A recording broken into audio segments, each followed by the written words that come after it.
Salut, mon nom est Armania Baudouin. J'ai 9 ans et je m'en vais en 4e année à l'école L'Épervière de Rigaud. Dans la vie, je suis une personne pleine d'énergie. J'aime faire rire mes amis, j'aime danser, j'aime la musique, je pratique le cheerleading depuis maintenant quelques années. Et j'aime aussi faire de l'escalade. Je suis parfois un peu chialeuse et tannante, mais je suis surtout charmante et attachante. Maman m'a proposé d'animer ma toute première émission cet été. Voici ma mère Mélanie, qui est directrice de la télévision du Sud-Ouest. Elle a été présente à tous les tournages afin de m'apprendre le métier. Voici mon papa Mike, qui est un humoriste. Vous allez le voir parfois s'amuser avec moi à l'écran et m'aider dans le choix de mes questions. Voici maintenant ma meilleure amie Alexia, avec qui j'ai eu beaucoup de plaisir sur certains de mes tournages. Et finalement, voici mes caméramans. C'est eux qui ont eu à m'endurer tout l'été. Ils sont épuisés. Sur ce, je vous présente la panoplie d'activités que j'ai fait cet été en Montérégie. Je me suis tellement amusée. Je t'invite à être avec moi pour les 12 prochaines semaines. Sur ce, c'est avec beaucoup de fierté que je te présente l'été de mes 9 ans.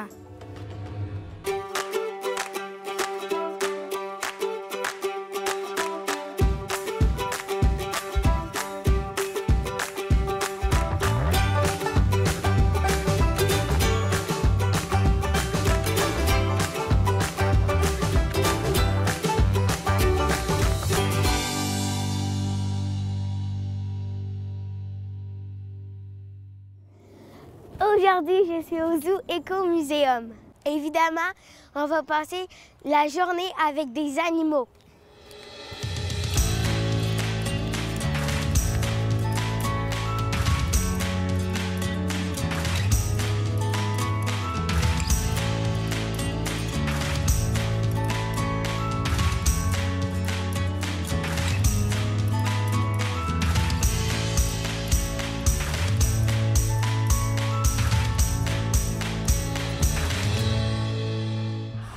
Alors, bonjour Armania, moi je m'appelle Nikki, je suis zoologiste au Zoo Écomuséum. Est-ce que tu es prête aujourd'hui? Tu seras une animalière avec moi. Nous allons préparer toutes sortes de surprises pour les animaux. Oui. T'es prête? Oui. On y va! Aujourd'hui, Armania, nous aurons de la nourriture à préparer pour 2 différentes espèces d'animaux. Mais quand les animaux vivent dans un zoo, si on arrive et on leur présente un bol de nourriture et on leur donne tout simplement puis ils vont le manger, est-ce que c'est intéressant pour eux? Vraiment plate. Fait que nous allons préparer des enrichissements. Ça veut dire de la nourriture un petit peu en forme de jouet pour vraiment stimuler leur sens, leur odorat, le sens du goût, l'ouïe, etc. Alors, on a toutes sortes de différentes choses. Alors, est-ce que vous avez deviné quel animal qu'on va nourrir aujourd'hui? Le loup.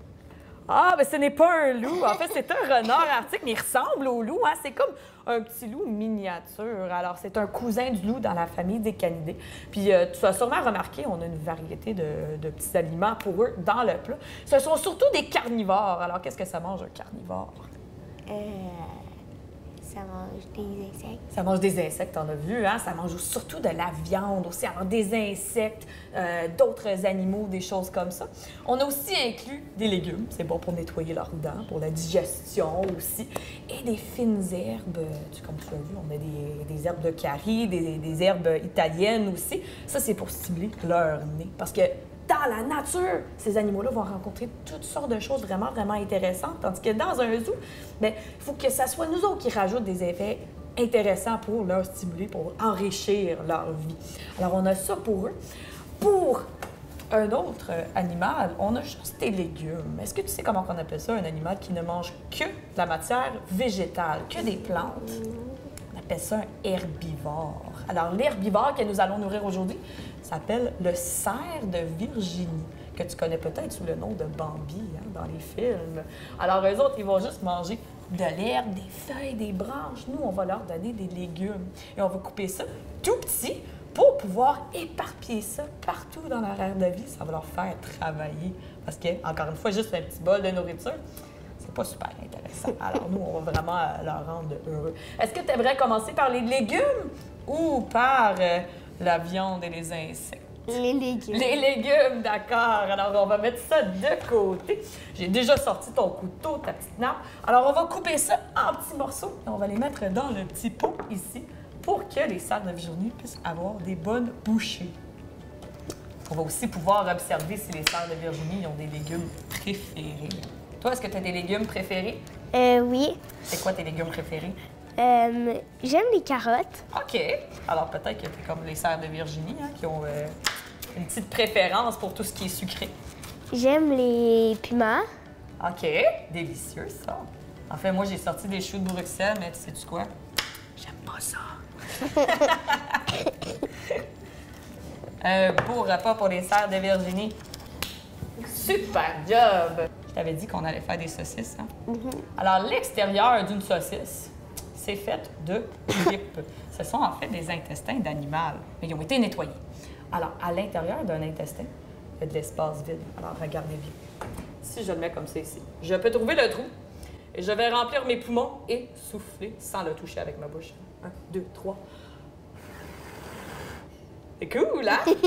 Alors, on va pouvoir créer des saucisses avec ça. Ce que les renards ils aiment bien, c'est si on rentre l'œuf. Mais l'œuf au complet, je pense pas qu'il va rentrer. Je pense qu'il va falloir l'ouvrir. Oh, c'est juteux. Excellent! Regarde, comme pâte à dents. Tu sais, quand il se reste plus de pâte à dents, puis tu essaies de vraiment serrer pour tout avoir chaque goutte. Et voilà! Quelque chose d'autre? Fines herbes. Comme ça, ils n'auront pas la mauvaise haleine. Est-ce qu'on souffle pour le descendre? Ou il va rester à ce goût-là? Pas grave. Les renards ne vont jamais se plaindre quand on leur donne des saucisses faites maison. Ça, c'est vraiment spécial pour eux. Un petit peu de foie séché. Excellent. Ça, c'est comme des chips. C'est croustillant. Qu'est-ce qui nous manque? Oh, il nous manque des carottes. Est-ce que tu veux rajouter des carottes? Oui. OK, vas-y. Comme un repas complet en forme de saucisse. Super. D'autres carottes, délicieux. Attention! Non, qu'est-ce qui nous manque dans notre plateau? On n'a pas rajouté encore. Il reste des fines herbes. Est-ce qu'on veut mettre un petit peu de curry ou des herbes, des épices italiennes? Des épices. Épices italiennes, avec une belle saucisse italienne.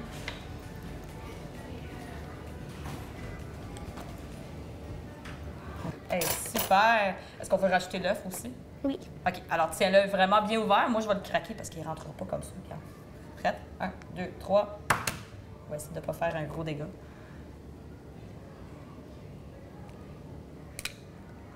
Tiens-le bien haut. OK! On l'a eu! Trop cool!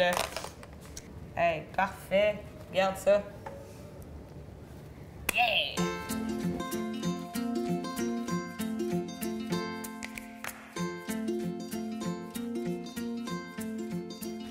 Moi, je vois un d'autres serres, regarde. Ah oui! Ah, super! Alors, 2 serres de Virginie. De toi, Où seraient les 3 autres? Alors, le mâle, lui, il y aurait des bois sur sa tête. Tu sais, ça ressemble un petit peu à des cornes, mais un bois, ça va pousser au printemps et ça tombe durant l'hiver et ça repousse au printemps. Alors, ceux-là, ce sont des femelles. Puis, en anglais, on va même les appeler des cerfs à queue blanche. Est-ce que tu vois sa belle queue blanche? Oui. Alors ça, c'est un petit peu leur façon de communiquer. Alors, quand un cerf voit du danger, comme un loup, ou peut-être même un coyote, ou un lynx, ou un ours, les cerfs vont lever leur queue dans les airs. C'est un petit peu comme un drapeau. C'est comme une alarme. C'est pour dire « Oh, il y a du danger! » Elle va bouger sa queue d'un bord à l'autre. Et comme ça, le prédateur, il ne saura pas dans quelle direction court le cerf de Virginie. Et ça va communiquer avec les autres cerfs aussi que « Oh, oh, il y a du danger! » Alors, c'est comme ça qu'elles vont vraiment faire l'alerte au danger. Bien haut! Oh, on a une troisième qui s'est levée, regarde! Oui, il y en a. Surprise! Continuez de lancer, je pense que ça va les attirer. Alors, leur donner de la nourriture éparpillée un peu partout, ça va leur stimuler. Il faut qu'ils se servent de leur nez, de leurs yeux pour trouver la nourriture. Et ça nous permet de les voir de très près pour être sûr que tout va bien avec nos cerfs, qu'ils ont l'air d'être en santé. Est-ce que tu sais comment que je peux les reconnaître? Est-ce que tu as une idée? Avec ces petites boucles d'oreilles. Parce que nos cerfs, sans leurs boucles d'oreilles, elles se ressemblent vraiment, vraiment beaucoup. Et avec les boucles d'oreilles, je sais que celle-là s'appelle Lila. Et on voit très bien aujourd'hui que Lila, elle a un bon appétit. C'est beaucoup de travail être animalière. On voit la longue queue est aussi pratique pour les mouches. Hein. On voit qu'ils sont en train d'agiter leur queue. C'est pour éloigner les mouches et les moustiques. Oh! Regarde à droite. C'est Paprika qui vient de se lever. Bonjour, Paprika! Est-ce que tu remarques comment que leurs sabots sont petits? Oui. Penses-tu que ça serait facile pour eux de se promener durant l'hiver dans la neige? Non. Pas du tout. Alors, les cerfs de Virginie, durant l'hiver, souvent seront dans la forêt parce qu'il y a moins de neige dans la forêt. Les arbres vont créer un genre d'abri. On voit, sont en train de manger. Ça veut dire que leurs dents sont super, super intéressantes. En bas, ils ont des dents comme nous, mais en haut, pas de dents en avant. Un petit peu comme une vache. Fait qu'ils ont des petites dents en bas pour brouter l'herbe, pour tout couper, trancher à travers les petites brindilles de foin. Puis en arrière, un petit peu comme nous, ils ont des molaires pour broyer leur nourriture. Mais entre ces deux sortes de dents-là, ils n'ont rien. Ils ont des gencives.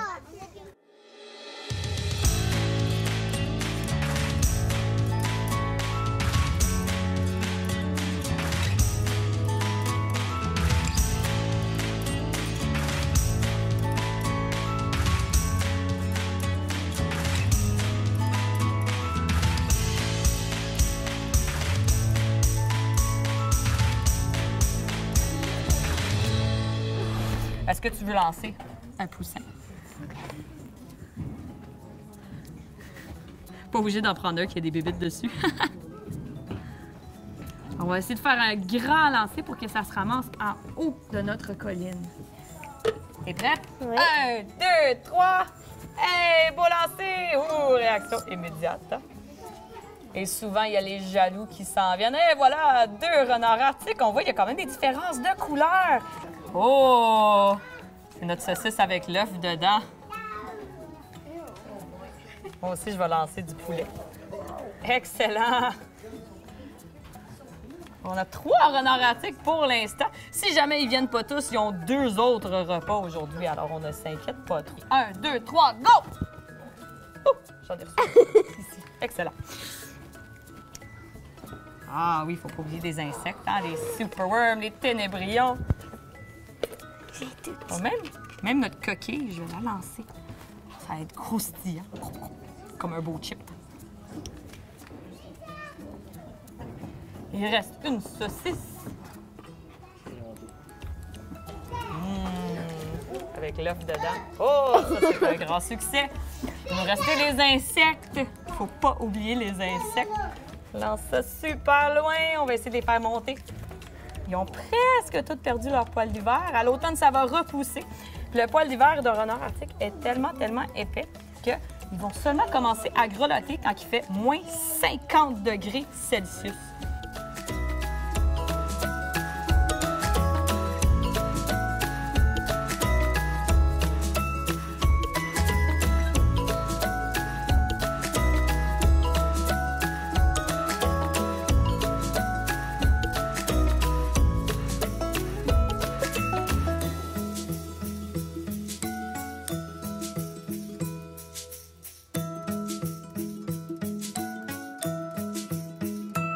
Alors, Armania, pour te remercier de m'avoir aidé avec mes tâches d'animalière aujourd'hui, je voulais te présenter un invité spécial. C'est un grand-duc d'Amérique qui s'appelle Spartacus.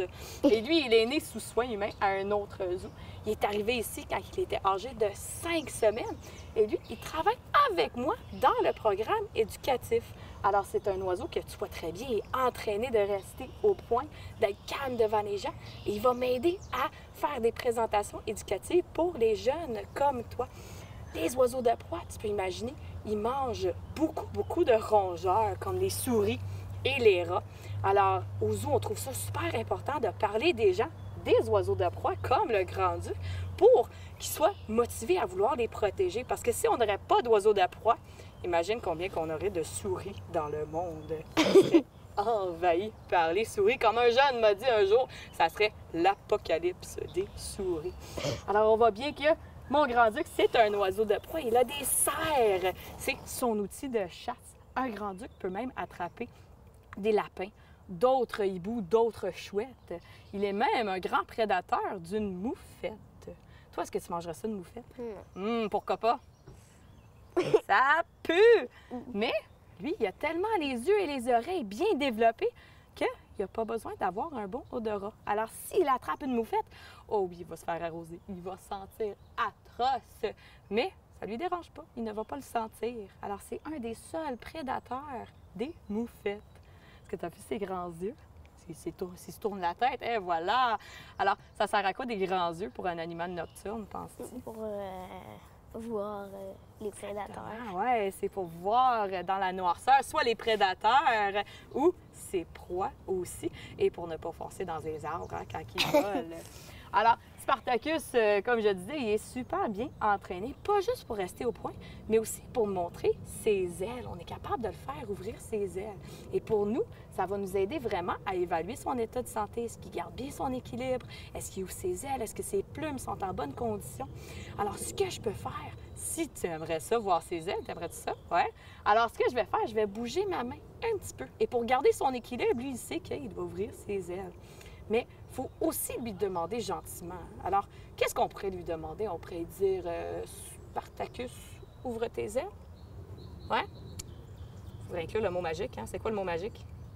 S'il vous plaît. S'il vous plaît. Alors, à 3, on va dire Spartacus, s'il vous plaît, ouvre tes ailes. Puis je vais bouger ma main, il va ouvrir ses ailes. T'es prêt? 1, 2, 3. Spartacus, s'il vous plaît, ouvre tes ailes.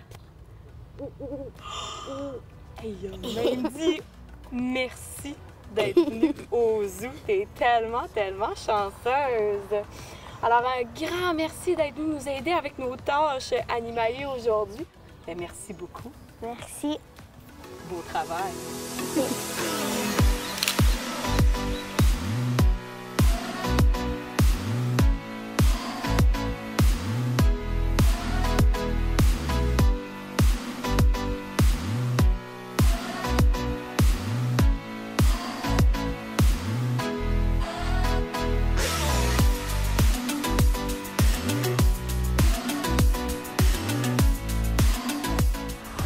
Aujourd'hui, Mélanie, on est au camping choisi, puis j'ai invité une de mes meilleures amies, Alexia. Superbe! Bonjour Alexia! Aujourd'hui, c'est quoi qu'on va faire au camping choisi? Bien, on va commencer, comme tu peux voir, j'ai mis ma belle veste de sécurité, donc on va commencer par aller faire un tour de train. Puis ensuite de ça, on va passer devant le petit chalet. Je vais vous montrer les cabines où est-ce que vous pouvez faire du prêt à camper. On va revenir par la suite au gros jumping pillow. C'est une grosse trampoline ballon. Vous pouvez sauter toutes les deux, mais on peut sauter à peu près 25 en même temps. Par la suite, on va aller à la piscine. Vous allez voir la piscine familiale. Il y a une pataugeoire, il y a des jeux d'eau, il y a plein de choses. Et on va terminer par le parcours d'hébertisme. C'est un peu comme Arbrasca, un petit arbre en arbre qu'on a dans le secteur en bas au bord de la rivière. Ça vous tente? Oui. Good! On y va! On embarque! Vous êtes prêts? Ouais. Super!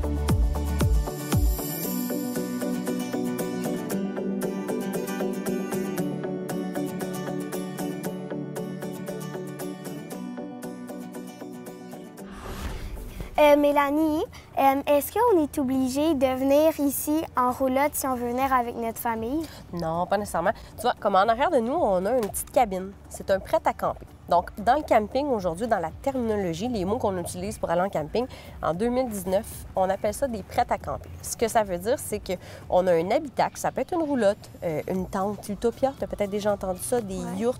Il y a plein de sortes d'habitations de camping dans les endroits que tu peux aller au Québec et tu arrives avec tes draps, tes oreillers, ta nourriture et tout le reste est à l'intérieur. Donc, nous, ici, on a 3 roulottes cette année avec une cabine, mais l'année prochaine, on va avoir des petits secrets. On va bouger les roulottes, on va peut-être avoir d'autres sortes de prêt à camper. Il va falloir que tu suives les réseaux sociaux pour regarder ça. Fait que si tu veux, je vais aller te montrer. On va aller regarder à l'intérieur qu'est-ce que ça a l'air un prêt à camper. C'est bon? On y va. Venez-vous-en.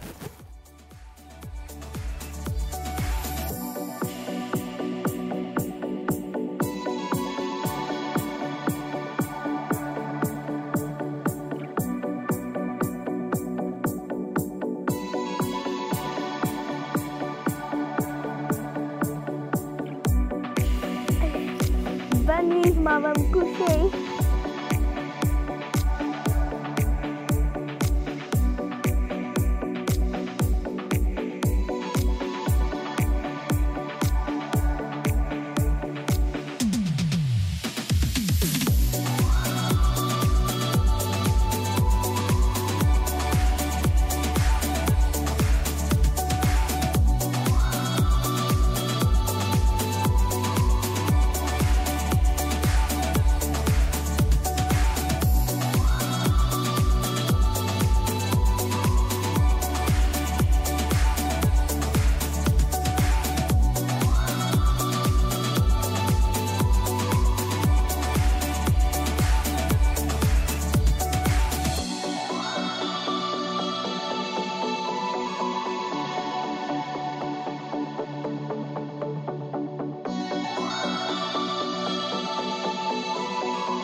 Mélanie, maintenant, on est au parcours d'hébertisme. Puis, c'est quoi qu'on va faire ici? Bien, en fait, le parcours d'hébertisme, c'est un sentier avec des activités qu'on a faites à travers les arbres. C'est un petit peu comme le sentier Arbraska. Donc, ça s'inspire de ça, mais à plus petite échelle. Donc, on est rendu à 10 stations. Pour les plus jeunes, c'est à peu près à 1 pied de terre. Donc, ça se fait avec des parents, mais vous autres, vous êtes assez grandes pour y aller toute seule. Puis, éventuellement, on aimerait rajouter, on en rajoute un petit peu à chaque année. Donc, on aimerait ça d'en rajouter des stations un peu plus pour les adultes. Mais je vous dis un secret, là. Tu sais, tantôt, au Jumping Pillow, on a vu que les adultes, là, ils t'offrent pas autant que les jeunes. Bien, c'est la même chose dans celle-là. Tu sais, quand on met 2 pieds, nous autres, les adultes, sur 2 billots de bois, là, puis qu'on s'écartille comme ça, on n'est plus capable de tenir. Fait qu'on va aller découvrir ça. Vous allez voir, il y a des ponts, il y a 2 tyroliennes, il y a plein de choses entre les arbres. Puis on est sur le bord de la rivière, mais on la voit pas parce qu'il y a encore beaucoup d'espace qu'on va aménager. Fait qu'on y va? Oui. Super, go!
Mélanie, le camping a pris un virage vert.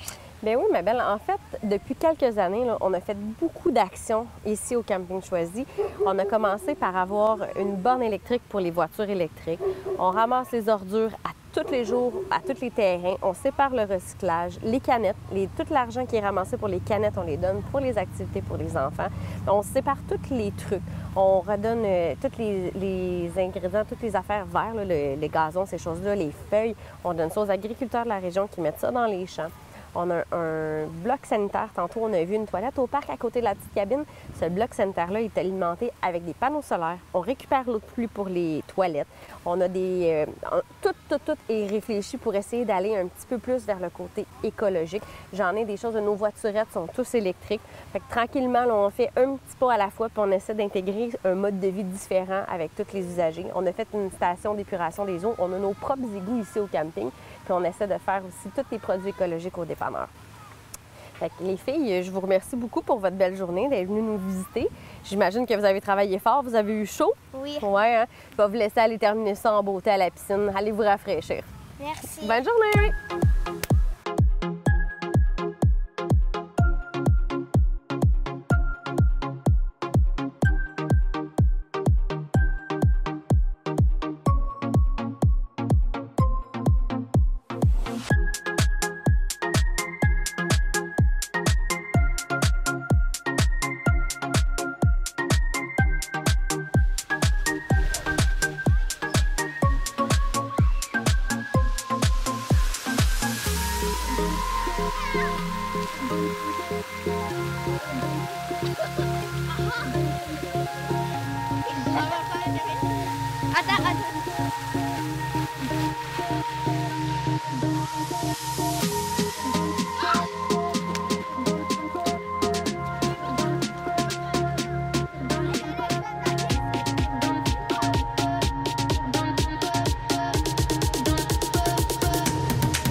Bye bye.